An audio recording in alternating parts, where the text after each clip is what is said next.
Vamos mergulhar hoje numa das histórias mais monumentais e complexas que existem. A história de Moisés.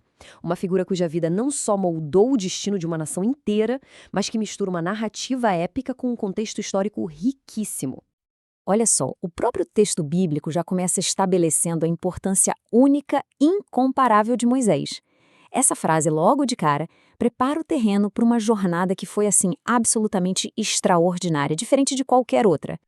E essa narrativa começa com uma origem bem dramática e cheia de conflitos. Pensa só, Moisés nasceu como um escravo hebreu, mas foi criado como um príncipe egípcio. Ele vivia literalmente entre dois mundos que eram opostos em tudo. Vamos passar rapidinho pelos primeiros anos dele. A vida de Moisés já começa sob a ameaça de um decreto de morte, mas o destino age de forma surpreendente. Salvo das águas do Nilo pela própria filha do faraó, ele é criado com toda a sabedoria e o privilégio do Egito. Só que um momento de fúria, ao defender seu povo, transforma ele de príncipe em fugitivo, forçando-o a trocar o luxo do palácio pela completa solidão do deserto. E que contraste, hein? De príncipe a fugitivo. Do esplendor do Egito para a vida simples de um pastor em Midian. Esse deserto desolado acaba se tornando o lugar que vai, digamos, lapidar Moisés, despindo ele do seu status e orgulho e preparando-o para a missão que ia mudar tudo. E é justamente no deserto que acontece o momento que vira a chave na vida de Moisés, o seu chamado divino, que veio de um fenômeno, bem, aparentemente impossível.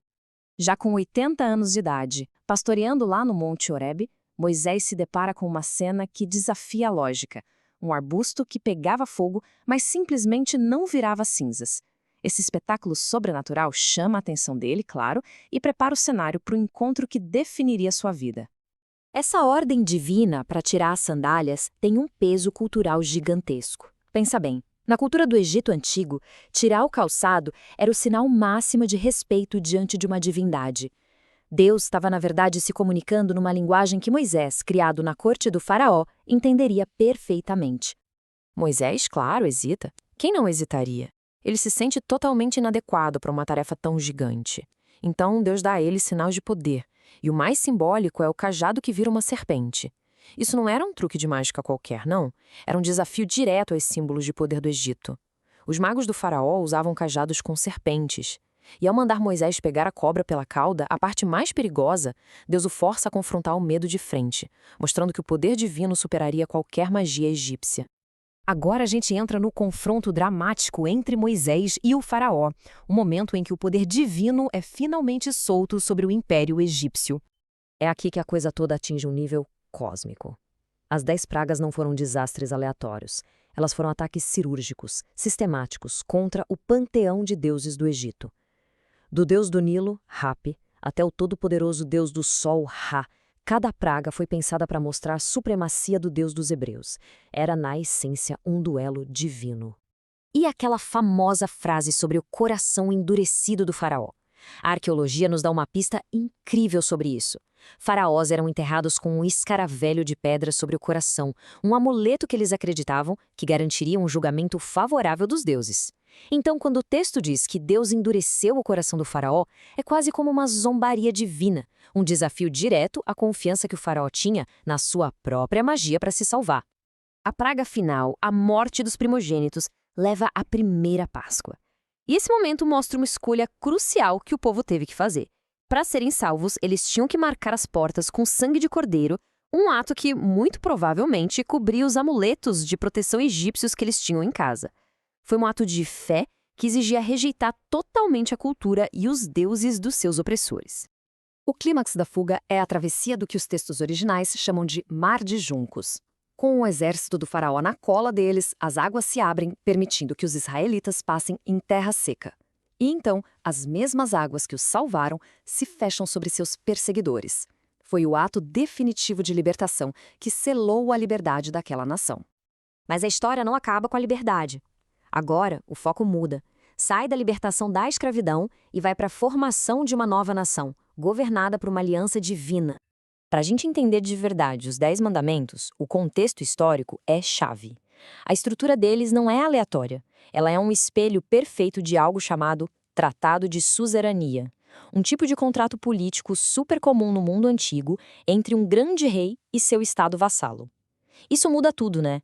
A aliança de Deus com Israel não era só um conjunto de regras morais, mas o documento constitucional que fundava uma nova nação sob o seu reinado. E essa nova nação seria forjada durante um longo, longo tempo de peregrinação no deserto, 40 anos. Um tempo de provações, de falhas e, principalmente, de formação de uma nova geração. Essa citação resume perfeitamente as constantes reclamações e a falta de fé da geração que saiu do Egito. Eles foram libertados fisicamente, mas a mente deles ainda estava acorrentada à escravidão. E é por isso que essa geração não pôde entrar na Terra Prometida. Finalmente, a gente chega ao fim da jornada de Moisés. Um final que consolida o seu legado, mas também revela uma verdade bem trágica sobre a própria vida dele.